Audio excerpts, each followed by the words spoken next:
Cuando tenía 19 años, me vine, vendí lo poquito que tenía con una maleta y una guitarra, el pelo largo por aquí. Luego, cuando cumplí 17 años, me dio diabetes tipo 1, que es Oh. una enfermedad crónica. Tuve que aprender a inyectarme insulina. Fue muy, muy difícil. Y empezamos a tocar música en español, echando broma, y se me prende ese bombillo y me dice, pana, aquí nadie está haciendo esto. Nadie. Y nadie quería ayudarnos porque decían que no éramos lo suficientemente latinos porque tocábamos rock en español o porque no éramos suficientes rock. Llegamos a ti gracias a nuestros patrocinadores, Pineda Insurance, porque es necesario estar asegurado. Anderson Filmmaker, haciendo sueños realidad gracias a su producción y postproducción de podcasts.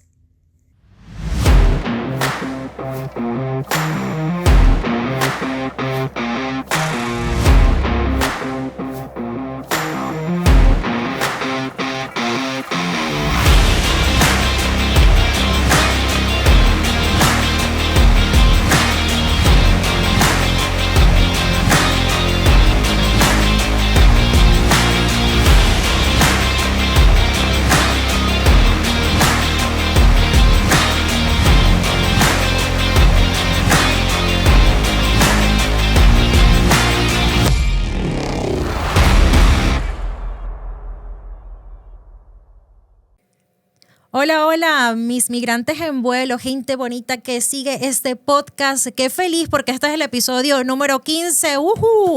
Y ya van a ver con quién lo vamos a estar haciendo, con quién estamos conversando en breve, porque este personaje es venezolano, sí señor. Además con más de 30 años en este país, en los Estados Unidos y específicamente en esta ciudad de Charlotte, donde nos encontramos en Carolina del Norte. Además, este es un gran personaje que lo hemos visto en diferentes eventos. Ha recibido reconocimientos y enaltece con gran orgullo, además de promover la cultura de su país. ¿A través de qué? A través de la música, sí señor. Formó una banda musical, es productor de eventos. Más de uno acá en la ciudad de Charlotte lo ha visto por allí porque pues, ha tenido la gran capacidad de hacer grandes eventos, estar al frente de eventos para unir no solo la cultura venezolana, sino muchísimos más. Y justamente en el marco del mes de la herencia hispana, para nosotros, migrantes en vuelos, es un placer recibir en nuestro podcast a Tony Arriaza. Hola, Tony. Muchas gracias. Un verdadero placer estar aquí en tu podcast. Y bueno, contentísimo de estar aquí en Charlotte. Es mi casa. Ya llevo más tiempo aquí que en Venezuela, pero igual soy un amante a la cultura latinoamericana, especialmente la gastronomía y la música, y es un verdadero placer para mí poder celebrar nuestra cultura. Tony, siempre en nuestros podcasts le preguntamos con quien tenemos pues digamos esa dicha de conversar para saber, además de sus raíces, de su historia y cómo llegas a este país. Eso que nos puedes decir y que quizás algo me contaste por allí antes de iniciar esta grabación, antes de comenzar el podcast fuera del aire, como decimos, y que no saben muchos, pero ¿cómo llega Tony Arriaza acá a este país? Sí, mi hermana mayor y mi hermano mayor se ganan una visa para estudiar inglés en el año 80. Yo tenía 7 años, ¿no? Y bueno, fue aquí en el CPCC, que aparentemente mucha gente no lo sabe, pero el CPCC es muy prestigioso a la gente que quiere aprender inglés, ¿no? Entonces se mudan a Charlotte y mis padres solían traerme en las Navidades, de visita, de turismo. De turismo, ¿no? Y obviamente, imagínate, un chamo llega aquí, me llevaban a conciertos, a esos moles súper chéveres, descubrí MTV gratis, 24 horas, que en Venezuela para poder yo ver MTV tenía que ir a casa de un amigo, que conocía a un amigo, otro amigo, para ver media hora de MTV. Entonces, eso realmente me impactó, descubrí la música, descubrí el rock. Y nada, yo creo que desde que tenía más o menos 12 años Ya yo le había dicho a mis padres, no, yo me quiero ir a donde está mi hermana y hacer... Sabía que quería hacer algo con la música, pero no específicamente músico o productor, algo que tuviera que ver con música. Y bueno, seguí pushing mis papás, me gradué de bachillerato, no me dejaron ir cuando me gradué de bachillerato, me hicieron estudiar una carrera técnica, decían que estaba un poco inmaduro. ¿Qué estudiaste, Tony? Estudié tecnología mecánica Mira. en un instituto privado porque quería hacerlo lo más rápido posible. Y ya cuando tenía 19 años me vine, vendí lo poquito que tenía con una maleta y una guitarra, el pelo largo por aquí y con muchas ganas, ¿no? Ahora, mi intención nunca fue de quedarme en Charlotte. Yo voy a Charlotte, ya está mi hermana, ella me ayuda y en unos meses me mudo a otra ciudad donde pueda hacer música. Tampoco mi intención fue venirme y trabajar en el ámbito latino. Yo me vine como músico a tocar música en inglés, ¿no? Pero las cosas cambian, ¿no? Y esa pasión por la música, ya vemos que entonces está bien allí pegadita desde hace muchos años, desde pequeño. ¿Siempre te gustó la música? Sí. Yo a los 15 años descubrí la guitarra. Primero, desde los 10 o 12 años, yo era un amante del rock, especialmente del heavy metal, de esa onda del rock and roll. Y me acuerdo que yo cargaba un librito y anotaba los nombres de los integrantes de los grupos. No me preguntes por qué, pero algo así era, ¿no? Y cuando tenía 15 años me acuerdo que tomé unas clases de guitarra muy, muy leves. Y me gustaba la guitarra, no era muy bueno. Pero ya luego, cuando cumplí 17 años, me dio diabetes tipo 1. Que es una enfermedad crónica, tuve que aprender a inyectarme insulina, fue muy, muy difícil. Y de verdad la guitarra me ayudó mucho, ¿no? Ahí fue donde realmente sentí que el instrumento se hizo parte de mí, me hizo lidiar con muchas cosas. La diabetes es muy difícil, especialmente para un adolescente.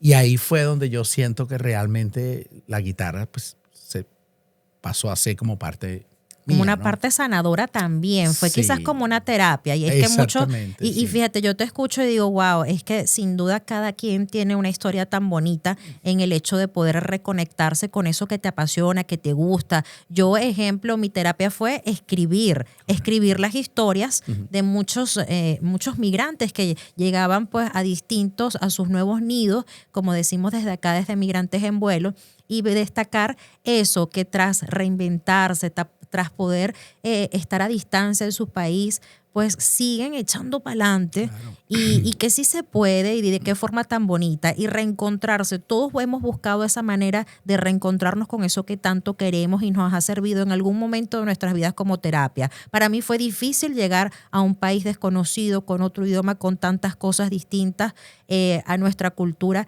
pero para mí era necesario escribir lo que estaba ocurriendo y así me sirvió pues para drenar. En tu caso fue esa guitarra. En medio de ese diagnóstico de diabetes, pues allí te apoyaste con tu música y a seguir. Pero Tony no se quedó allí. Tony es guitarrista. Tony, ¿cuándo fue, tengo apuntado que nace la banda Última Nota en el 2022. Pero mucho antes de eso, pues Tony tiene esposa, tienes hijos, ha echado raíces en este país y eso es bien bonito también de compartir. Tony, cuéntanos un poco ese paso. Formas una familia, la dinámica. Y por cierto, gracias por abrirnos las puertas hoy en este espacio tan lindo, en este estudio. Y por supuesto a Anderson Filmmaker que está allí pues haciendo posible este podcast para ustedes. A ver, Tony, cuéntanos un poco de cómo fue esa transición. ¿Cómo empezó Tony a darle forma a todo esto? Sí, bueno, mira,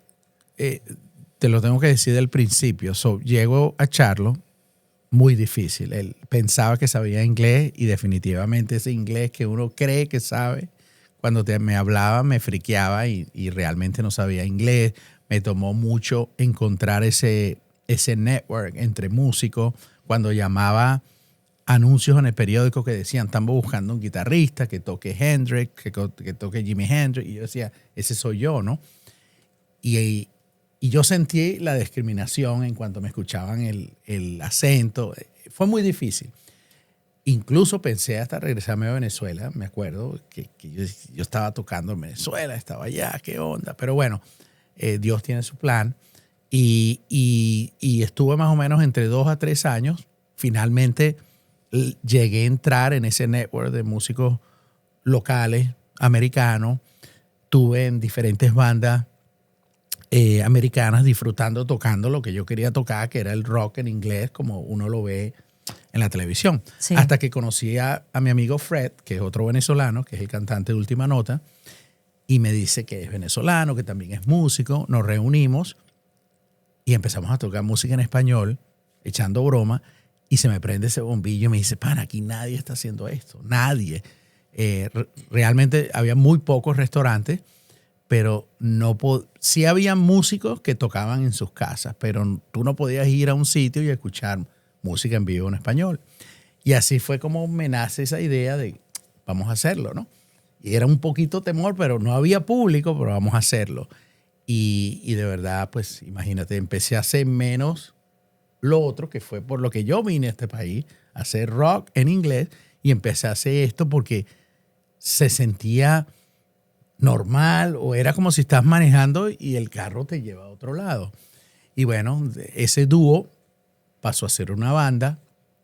Luego de la noche a la mañana empezaron a salir músicos y la escena latina local se convirtió súper increíble, que yo también soy muy amante de la música latina que se hace aquí en Charlotte. Y bueno, viene la otra parte, que empezamos a buscar ayuda de quién nos representa, un manager, quién nos vende, y nadie quería ayudarnos porque decían que no éramos lo suficientemente latinos porque tocábamos rock en español o porque no éramos suficientes rock. Y ahí es donde yo digo, bueno, ¿cómo se hace? Y fue donde me metí en esta onda de cómo hacer eventos, cómo trabajar con agencias, y le empecé a agarrar ese gusto, ¿no? Que es como dejas la guitarra y te sientas en la computadora y en el teléfono y empiezas a planear cosas. Y así es como nace esa parte mía de organizar eventos, de hacer conciertos, etc. Wow, y es admirable porque uno que ha ido a diferentes eventos y además es bonito. Y recuerdo, conversamos en otras ocasiones también para tantos otros eventos que se iban a realizar acá en la ciudad de Charlotte.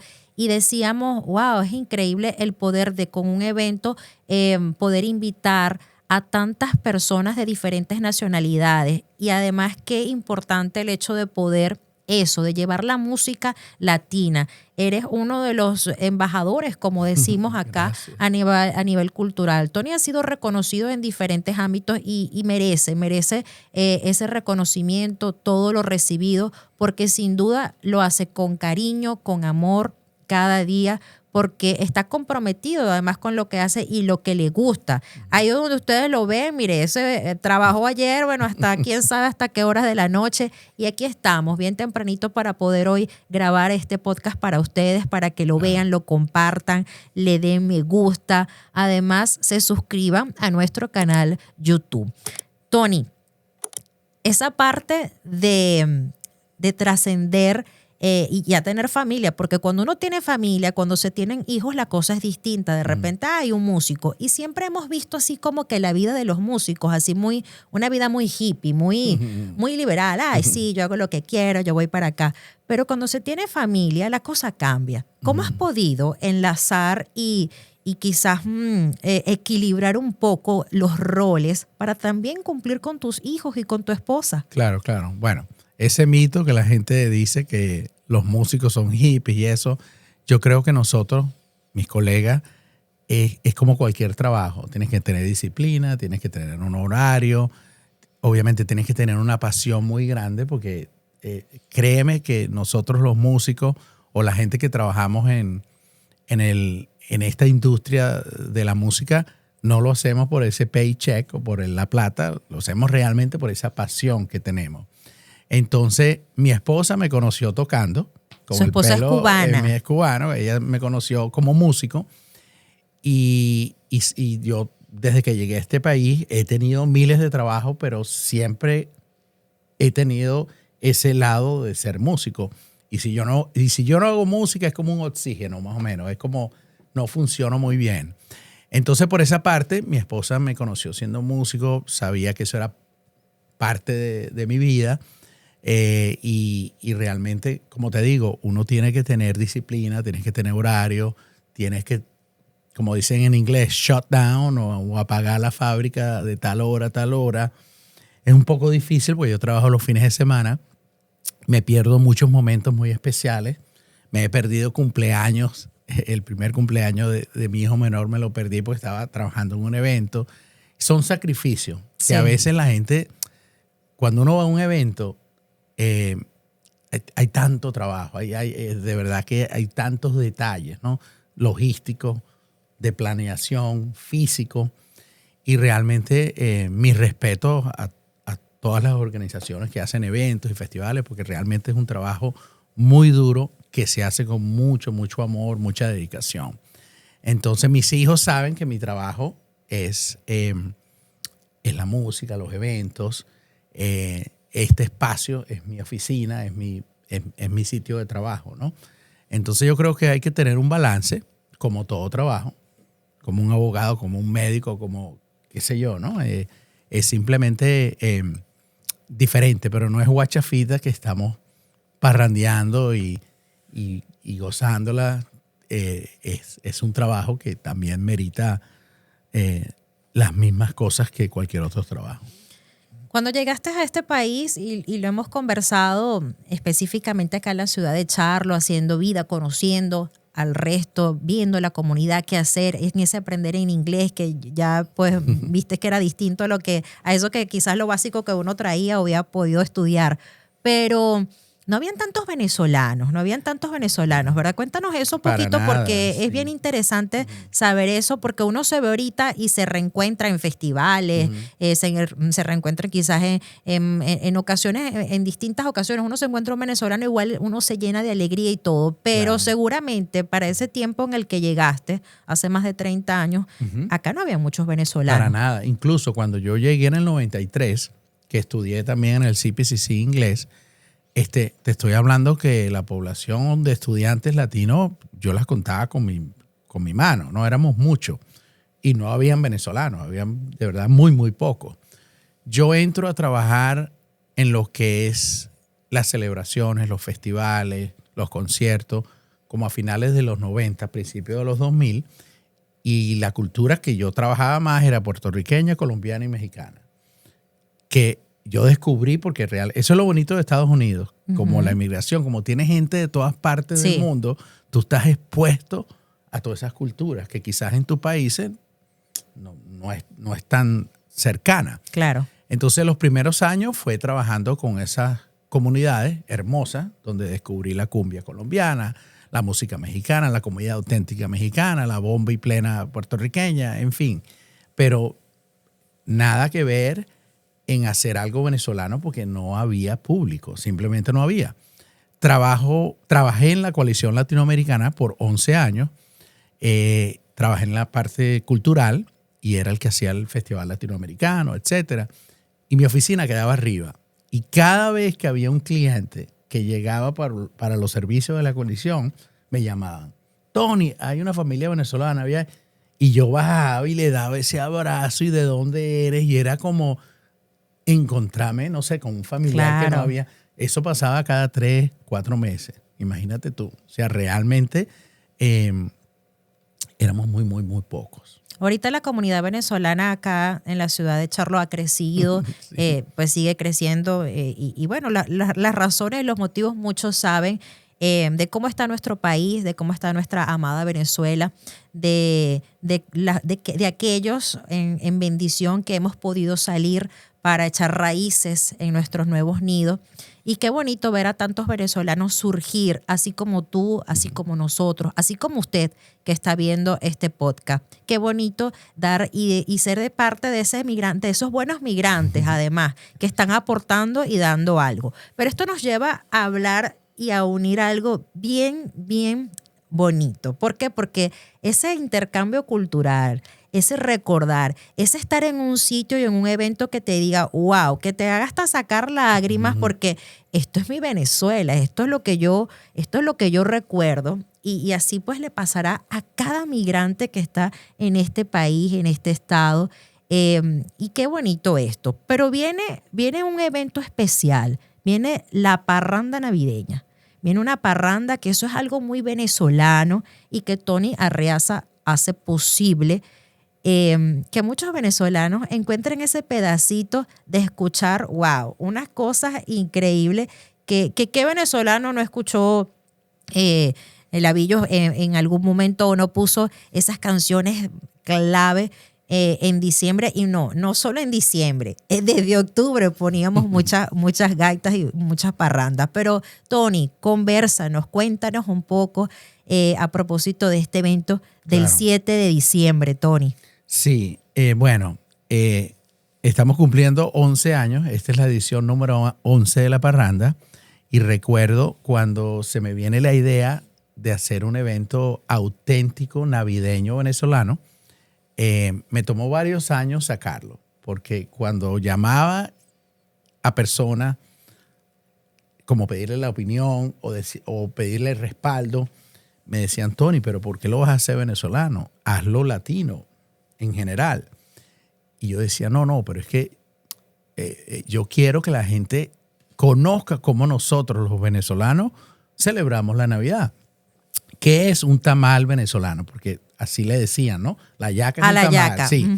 Y no es un tamal, es una yaca. Pero bueno, eso tendríamos que hacer otro programa para hablar de eso. Sí. Entonces, o que es un tequeño, o que es una gaita. Entonces, cuando a mí se me viene esta idea de hacer la parranda navideña, no lo hice con la intención de target al público venezolano, porque no había. Yo lo hice para que otras comunidades, otros países vinieran y conocieran cómo nosotros celebramos la Navidad. Eso es como cuando hacemos arepa en la casa e invitamos a otras nacionalidades para que vengan y conozcan la arepa venezolana. Algo así. Ahí está, tú lo has dicho. Entonces, bueno, finalmente lanzo la parranda navideña, contrato un grupo de gaita en Miami,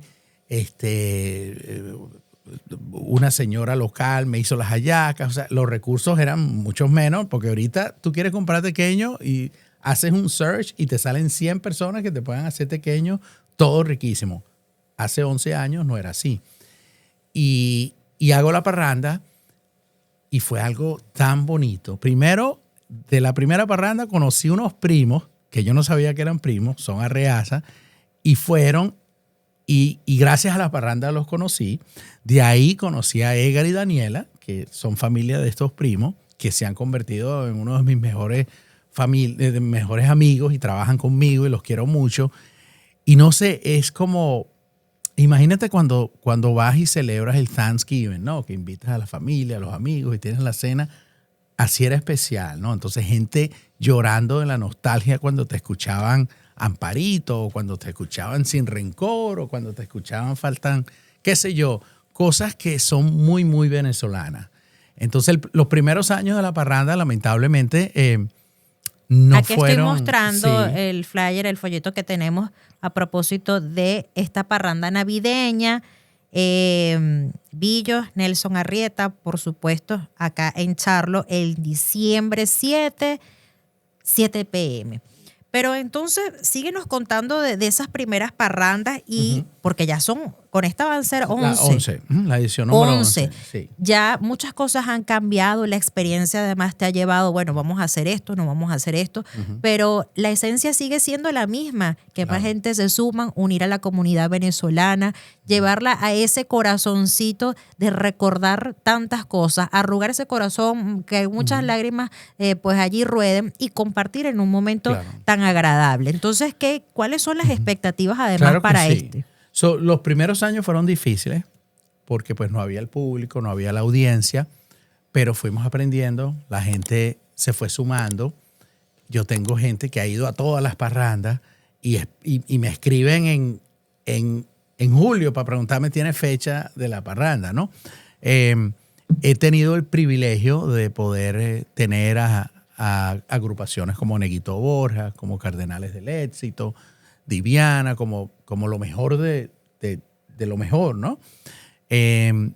Y nada, yo siento que eventos como la parranda, yo me pongo a pensar, ¿no? Ok, me gustaría ir a Venezuela, pero todos mis amigos que dejé en Venezuela ya no estaban en Venezuela.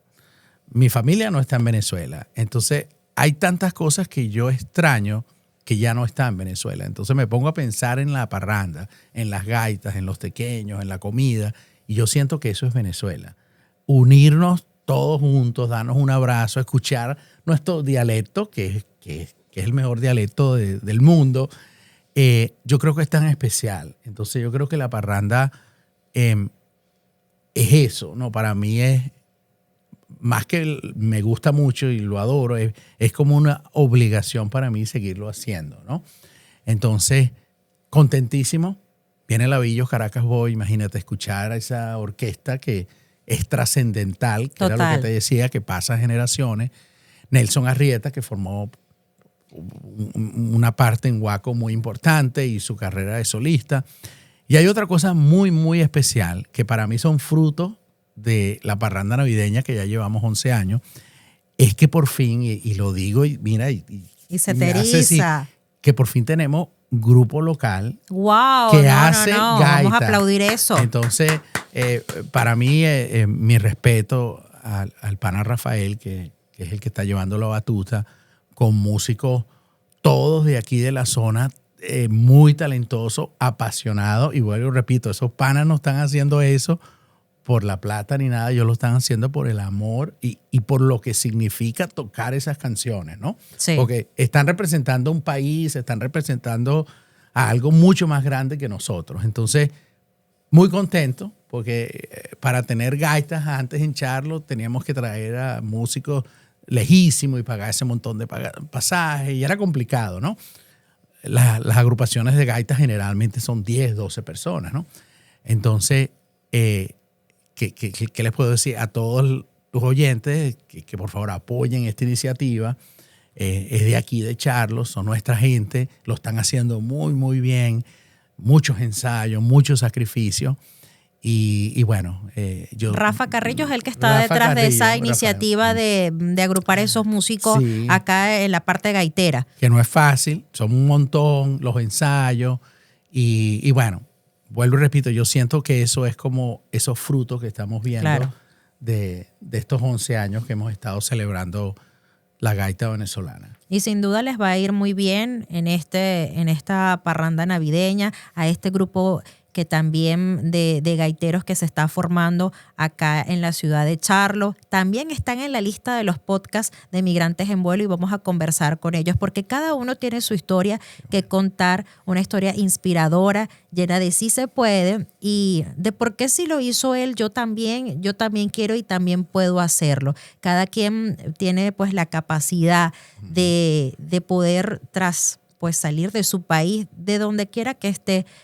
Muchos se han reinventado, muchos han salido adelante, han buscado y han podido reencontrarse con esa pasión en el área donde se desempeñan. Y ya lo decía Tony, de verdad que merecen un aplauso, un reconocimiento y ellos y tantos emprendedores que están acá en la ciudad, la comunidad venezolana, nuestro corazón pues va a ser los venezolanos, pero aquí es grande y abarca, bueno, muchísimos emprendedores que están haciendo unas cosas maravillosas y apoyándose.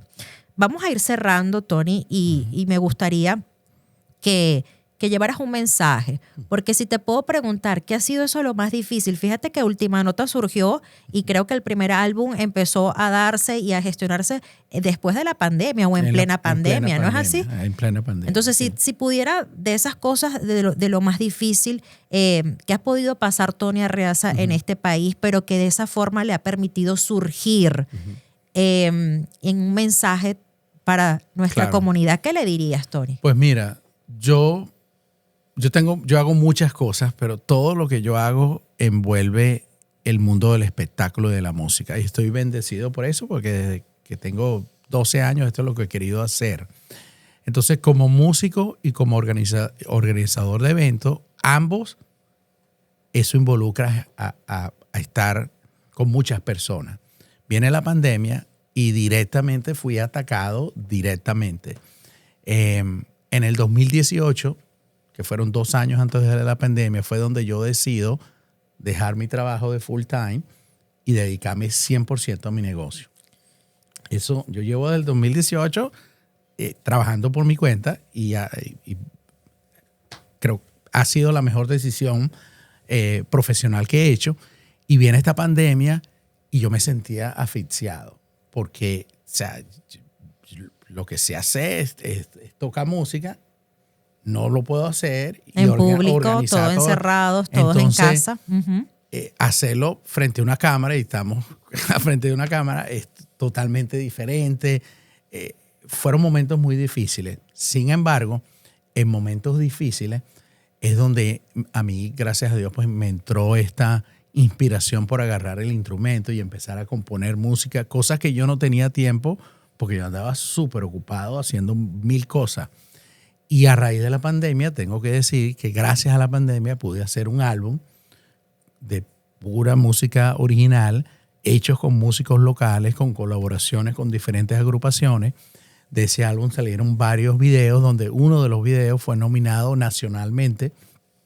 Y no sé, fueron momentos difíciles, pero a veces cuando las cosas se ponen difíciles, algo bueno sale. Entonces, en mi personal, la pandemia fue mala, pero también gracias a la pandemia es como si me volví a encontrar y descubrí este mundo fabuloso de producción, de componer música original. Y bueno, realmente si eso no hubiera pasado, no lo hubiera podido hacer.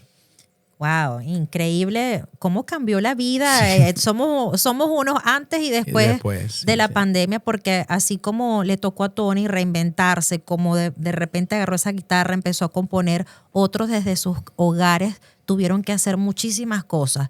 Reinventarse porque no se podía hacer mucho, pero desde casa había que hacer algo para además salir adelante y drenar todo eso que estaba ocurriendo, que para nosotros era totalmente nuevo. Gracias, Tony, por tenerte en este espacio. De verdad que estoy orgullosa de conocerte, como sé que lo están muchos, de compartir y de promover a través de nuestro podcast todo lo que vienes haciendo. Una historia bien inspiradora que seguramente usted le va a dar like, va a compartir, va a suscribirse a nuestro canal YouTube, porque es su mejor forma de apoyarnos, esto que lo hacemos con mucho cariño y con mucho amor.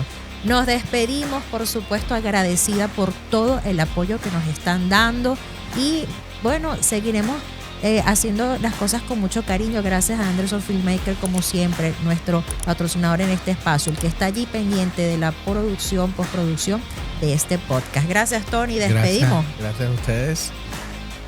Y cuídense.